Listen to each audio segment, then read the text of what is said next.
America के 16वें राष्ट्रपति Abraham Lincoln का जन्म 12 फरवरी 1809 को केंटकी, अमेरिका में हुआ था। उनका पूरा नाम अब्राहम थॉमस लिंकन था। उनके पिता एक किसान थे। वह 1 साल तक स्कूल भी नहीं गए, लेकिन खुद ही पढ़ना लिखना सीखा और वकील बने। एक सफल वकील बनने से पहले उन्होंने विभिन्न प्रकार की नौकरियां की और धीरे धीरे राजनीति की ओर मुड़े। उस समय देश में गुलामी की प्रथा की समस्या चल रही थी।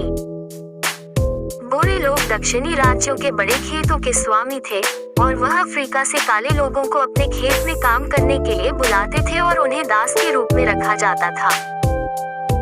उत्तरी राज्यों के लोग गुलामी की इस प्रथा के खिलाफ थे और इसे समाप्त करना चाहते हैं। अमेरिका का संविधान आदमी की समानता पर आधारित है। इस मुश्किल समय में अब्राहम लिंकन 1860 में संयुक्त राज्य अमेरिका के राष्ट्रपति चुने गए थे। वह गुलामी की समस्या को हल करना चाहते थे। दक्षिणी राज्यों के लोग गुलामी के उन्मूलन के खिलाफ थे। इससे देश की एकता में खतरे आ सकता है। दक्षिणी राज्य एक नए देश बनाने की तैयार कर रहा था, परंतु अब्राहम लिंकन चाहता था कि सभी राज्यों एकजुट होकर रहे। अब्राहम लिंकन को कई समस्याओं का सामना करना पड़ा। वह किसी भी कीमत पर देश की एकता की रक्षा करना चाहते थे। अंत में उत्तरी और दक्षिणी राज्यों के बीच एक नागरिक युद्ध छिड़ गया।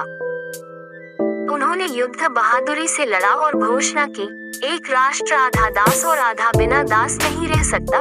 वह युद्ध जीत गए और देश एकजुट रहा।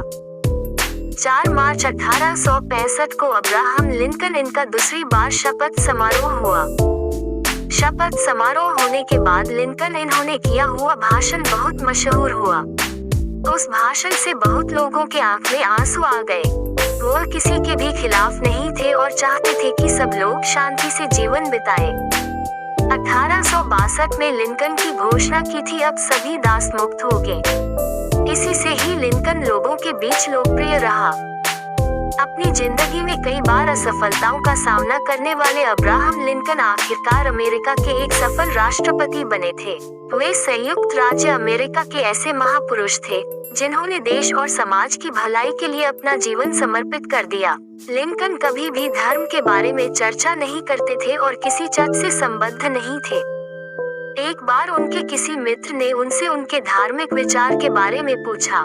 लिंकन ने कहा, बहुत पहले मैं इंडियाना में एक बूढ़े आदमी से मिला जो ये कहता था, जब मैं कुछ अच्छा करता हूँ तो अच्छा अनुभव करता हूँ और जब बुरा करता हूँ तो बुरा अनुभव करता हूँ। यही मेरा धर्म है। मृत्यु 14 अप्रैल 1865 को वॉशिंगटन के एक नाट्यशाला में नाटक देख रहे थे, तभी जॉन विल्केज बुथ नाम के युवक ने उनको गोली मारी। इस घटना के बाद दूसरे दिन मतलब 15 अप्रैल की सुबह अब्राहम लिंकन की मौत हुई। एक बार लिंकन और उनके एक सहयोगी वकील ने एक बार किसी मानसिक रोगी महिला की जमीन पर कब्जा करने वाले एक धूर्त आदमी को अदालत से सजा दिलवाई। मामला अदालत में केवल 15 मिनट ही चला। सहयोगी वकील ने जीतने के बाद फीस में बंटवारा ने उसे दपट दिया। सहयोगी वकील ने कहा कि उस महिला के भाई ने पूरी फीस चुका दी थी और सभी अदालत के निर्णय से प्रसन्न थे, परंतु लिंकन ने कहा, लेकिन मैं खुश नहीं हूँ। वो पैसा एक बेचारी रोगी महिला का है और मैं ऐसा पैसा लेने के बजाय भूखे मरना पसंद करूंगा। तुम मेरी फीस की रकम उसे वापस कर दो।